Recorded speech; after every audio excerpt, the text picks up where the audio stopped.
ৰাজ্যত পুনৰ মিয়াৰ আগ্ৰাসন ভূমি দখলত নামিছে বহিৰাগত মিয়া গৰৈমাৰীৰ বৰভিটাত 399 বিঘা ভূমিত অবৈধ দখল গৰৈমাৰী বৰভিটা কছাৰী পামত খিলঞ্জীয়া লোকসকলৰ ম্যাদী মাটিত এতিয়া মিয়াৰ দপদপনি বছৰ বছৰ ধৰি বৰভিটা গোসাইপাৰা মিলিজুলি সমিতিৰ খিলঞ্জীয়া লোকসকলে 399 বিঘা মাটিত খেতি বাতি কৰি পৰিয়াল পোহপাল দি আহিছিল কিন্তু ৰাতিৰ ভিতৰতে মাটি দখলত নামি পৰিছে একাংশ মিয়া লোক এই ক্ষেত্ৰত খিলঞ্জীয়া লোকসকলে আইন প্ৰশাসনৰ কাষ চাপে যদিও এতিয়ালৈ কোনো ধৰণৰ ন্যায় পোৱা নাই তাৰ উপৰিও অসমীয়া খিলঞ্জীয়াৰ বাসগৃহৰ তিনপাত খুলি ঘৰ ভাঙি বগৰী খেতি কাটি তহিলং কৰিছে একাংশ মিয়াই উপায়হীন হৈ বৰভিটা গোসাইপাৰা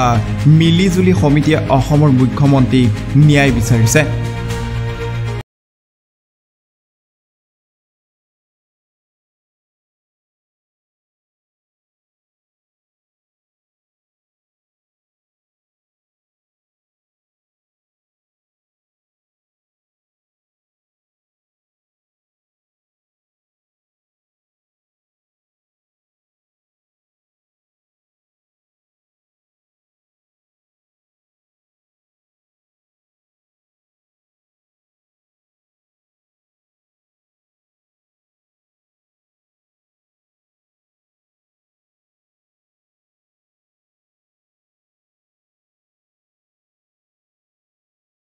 আমি আমাৰ এই 2014 বনাইছিলোঁ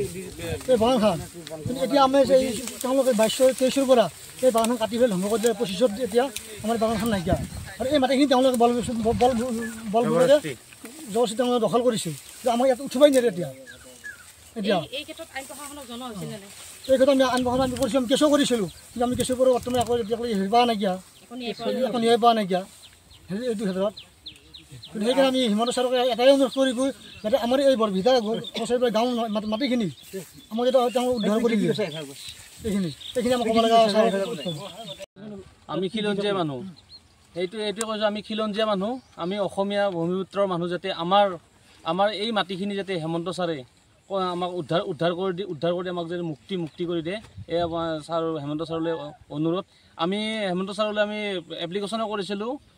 চন্দ্ৰমোহন পাটোৱাৰী ছাৰৰ দ্বাৰা তেওঁ আমাৰ এপ্লিকেশ্যনখন পাইছে নে পোৱা নাই আমি এতিয়ালৈকে গম পোৱা নাই কিন্তু ছাৰলৈ এটাই অনুৰোধ যিয়ে নহওক এই নিউজটোৰ পৰা তেওঁ যাতে দৃষ্টিগোচৰ হয় যে আমাৰ এই মাটিখিনি এই আমাৰ বৃহৎ চহৰ অঞ্চলটো বৰভিটা কছাৰী গাঁও বুলি কয় এইখিনিৰ ওপৰত তেওঁ চকু ৰাখি যাতে আমাৰ মাটিখিনি যেনে উদ্ধাৰ কৰি দিয়ে এই তেওঁৰ ওচৰত আমাৰ সৰল মিনতি